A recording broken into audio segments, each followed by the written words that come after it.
நான் ப்ளஸ் 2 முடிச்சுட்டு வேலை கிடைக்காது எனக்கு நல்லா தெரியும். அப்ப வேலை கொடுப்பாங்களா?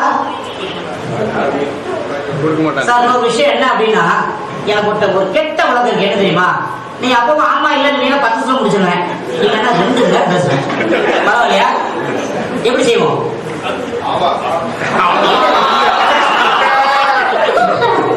ஓகே. அப்ப கிடைக்காது தெரியும். அப்ப வீட்டுல வந்து நான் கடை வைக்க போறேன், எனக்கு அமௌண்ட் கொடுங்கன்னாங்க. அப்படியா மகளே, ரொம்ப சந்தோஷம் அப்படின்னு தூக்கி கொடுக்கல. உன்னை நம்பி நான் எப்படா பணம் கொடுக்குறது அப்படின்னாங்க. அப்ப பாப்பா மாதிரி ஒரு அடை கொடுக்கிற குணம் உண்டு. உண்டா பாப்பா? ஓகே. அப்ப அடை முடிக்கிற குணம் உண்டு. கேட்டு வாங்கினேன். வியாபாரம் நல்லபடியா பண்ணிட்டு இருந்தேன். வியாபாரம் நல்லபடியா நடந்துட்டு இருந்துச்சு. என்ன பிரச்சனை வரும்? நீங்க வியாபாரம் பண்றது இல்லைங்களா? போட்டி வரும். பக்கத்துல ஒரு நண்பர் கடை போட்டாரு. நான் செய்யாத ஒரு விஷயம் அவர் செஞ்சாரு. என்ன தெரியுமா? நான் கடன் கொடுக்க மாட்டேன், அவர் கடன் கொடுத்தாரு. இங்க வந்த கூட்டம்னா அங்க போயாச்சு.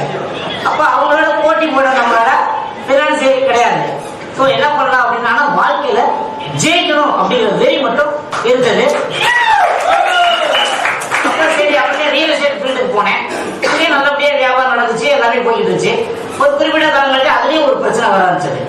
ஏன்னா இது எடுத்ததுனா ஒரு பிரச்சனை வருது, என்ன பண்றது? ஆனா வாழ்க்கையில செய்யறது மட்டும் தோணிட்டே இருக்கும்போது, அப்படியே தேடிட்டே இருக்கும் போது என்னுடைய நண்பர் கிளாஸ்மேட் என்னுடைய சேகர், அவர் எனக்கு இந்த வியாபார வாய்ப்பு கொடுத்தாரு. அவருக்கு பெரிய நன்றி தெரிவிச்சுங்க. ஏன் அப்படின்னா, என்ன டாக்டர் சொன்ன விஷயம் என்ன அப்படின்னா, நீ வந்து நடக்கக்கூடாது தம்பி, ஒன்றும் பண்ணக்கூடாது, சைக்கிள் ஓட்டக்கூடாது, ஒன்றும் ஓட்டக்கூடாதுனாரு. நான் வீட்டுக்கு ஒரு பையன் நான் தான் உழைச்சி கொடுக்கணும், நான் ஓட்டக்கூடாதுன்னா எப்படி பண்றது அப்படின்னு சொல்லி, அப்பதான் இந்த வெஸ்டேஜில் குளுக்கோசமின் அப்படிங்கிற ஒரு ப்ராடக்ட் யூஸ் பண்ணேன். நல்லா இருந்தது. அப்ப ஒரு 10 நிமிஷம் நான் நின்று பேச முடியாத ஒரு சூழ்நிலை பார்த்தீங்கன்னா, இன்னைக்கு நின்று பேசக்கூடிய வலிமை கொடுத்து வெஸ்டேஜ் குளுக்கோசமின் அப்போ வாங்கி சாப்பிட்டே நல்லா இருந்தது. நல்லா இருந்ததுன்னா என்ன செய்யணும்? பிசினஸ்ல பண்ணணும், செய்யணும். நம்மகிட்ட ஒரு சின்ன மனசுல ஒரு எண்ணம், மூட்டு வலி யாருக்கு வரும்? முடியாது. இந்த கஷ்டமான கேள்வி கேட்டேன். நானு அப்ப நமக்கு சரியா போச்சுக்கிறதுக்காக சொல்றாங்க. வயசானவங்களா தேடி தேடி பார்த்து இந்த ப்ராடக்ட் கொடுத்தேன். அவங்களும் யூஸ் பண்ணிட்டு நல்லா இருக்கு அப்படின்னு வாழ்த்து சொல்லும் போதுதான் குட், இந்த பிசினஸ் சிறப்பா பண்ணலாம் அப்படின்ட்டு மீட்டிங் கொடுத்தேன். முடிவு எடுத்ததுக்கு அப்புறம் என் நண்பர்கிட்ட கேட்டேன், நண்பா இதை பத்தி எனக்கு ஒண்ணுமே தெரியாது, என்ன பண்ணலாம் அப்படின்னு சொல்லி கேட்டேன். அப்பதான் சொன்னாரு, ஒன்றும் பிரச்சனை இல்லைப்பா, நீங்க நிறைய கொஸ்டின் வச்சிருக்க, நீ கேட்கக்கூடிய அத்தனை கொஸ்டினுக்கு தீர்வு தரக்கூடிய ஒரு நபர் இருக்கிறாரு. திருநெல்வேலியில மிஸ்டர் டிவிஎஸ் போடுற சார் கேட்வே டு ரிச்சஸ் அப்படின்னு ஒரு ட்ரெயின் நடத்துறாங்க. அந்த ட்ரெயினிங்ல கத்துக்கிட்டா எல்லா விஷயம் கிடைக்கிறாங்க.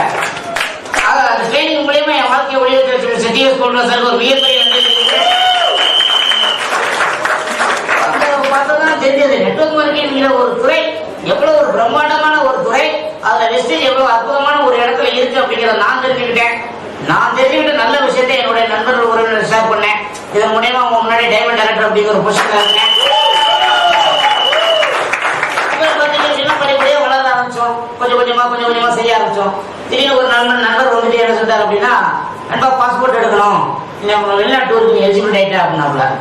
எனக்கு ஒரு சந்தோஷம், என்னடா நம்மளாம் காட்டு போகுமா, சரி ஓகே நம்ம சொல்ல செய்வோம் அப்படின்ட்டு பாஸ்போர்ட் ஆஃபீஸ் போயாச்சு. அங்க போனோடனே யாருக்கு பாஸ்போர்ட் அப்படின்னாங்க. எனக்கு தான் சார் அப்படின்னு. வீட்டுல போய் அம்மா அப்பா கூட்டு அப்படின்ட்டாங்க. நான் தானே வெளிநாட்டு போகிறேன், எனக்கு தானே பாஸ்போர்ட் வேணும், கொடுங்க சார் அப்படின்னா, அவங்க ராஜபுரத்துல இருந்து போலீஸ் போன் அடிச்சு இந்த பையன் வந்திருக்கான் உண்மைதானா நீங்க கேட்டு அம்மான்னு சொன்னதுக்கு அப்புறம் எனக்கு வெரிஃபிகேஷன் பண்ணாங்க. ஏன் அப்படின்னு பின்னாடி சொல்றேன், சரிங்களா? அப்புறம் எடுத்தாச்சு. வெளிநாடு 2 முறை நமக்கு விஜய் சார்பாக 2 வெளிநாட்டு சுற்றுப்பயணம் போயிட்டு வந்தாச்சு. அதுக்கப்புறம் பாத்தீங்கன்னா படிப்படியே வளர ஆரம்பிச்சோம். வளர்ந்ததுக்கு அப்புறம் பாத்தீங்கன்னா 3 பேர் உருவாக்கணும். அதுக்கப்புறம் நமக்கு கார்பெண்ட் வரும், எல்லாத்துக்கும் தெரியும். அந்த கார்பெண்ட் மூலியமா கார் எலிஜிபிள் ஆயாச்சு. அப்ப என்னுடைய நண்பர் சொன்னாரு, நண்பா காரமா போனேன். எனக்கு மனசுக்குள்ள ஒரு சந்தோஷம், என்ன சைக்கிளை தவிர ஒரு மாட்டு இல்ல காருதா ரொம்ப நினைச்சு பாருங்க. அதாவது நான் பேசுறதை விட நீங்க நினைச்சு பாருங்க, அதெல்லாம் எவ்வளவு ஒரு அற்புதமான ஒரு விஷயம்னு. சரி அப்படின்னு சொல்லி கார் வாங்க போனோம். மதுரையில் இருந்த ரவிச்சந்திரன் சாரும் சேகர் சாரும் நாங்களும் 3 பேர் போறோம். அங்க உள்ள ஒரு வெல்கம் சார் சொல்லி 2 பேருக்கு தான் கூப்பிடுறாங்க, என்ன கூப்பிட மாட்டேங்காங்க. ஏக்கா அவர் கார் வாங்க போறாங்க, அவர் கூப்பிடுங்க அப்படின்னாங்க. சரி எட்டு உள்ள போயாச்சு. காரெல்லாம் பார்த்தாச்சு, எல்லாம் பார்த்தாச்சு. பார்த்துட்டு ஓகே வெல்கம் ட்ரிங்க்ஸ் வரும் பாத்தீங்களா, அதுவும் 2 தான் வருது, எனக்கு வர மாட்டேங்க. அப்ப சொன்னாங்க கார் வாங்க போறது அவருங்க, அவருக்கு ஒரு கொடுங்க. போய் பார்த்தாங்க, இவதான் கார் வாங்க போறாரு, சரி கொடுத்து வைப்போம், கொஞ்சம் ஓசியா தின்னுட்டு போட்டோம் அப்படின்னு கொடுத்தாங்க. நானும் குடிச்சாச்சு. இதெல்லாம் எதுக்கு சொல்ல வர தெரியுமா என்னுடைய ஃப்ரெண்ட்ஸ்? உலகத்துல இவரெல்லாம் வாங்குவாரா நினைச்சிட்டு சூழ்நிலை பத்தியா வாங்க வச்ச பெருங்க வெஸ்டேஜ்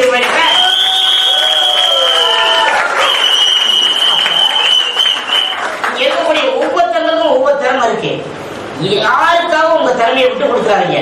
நீங்க முடிவெடுங்க, வாங்க சிறந்த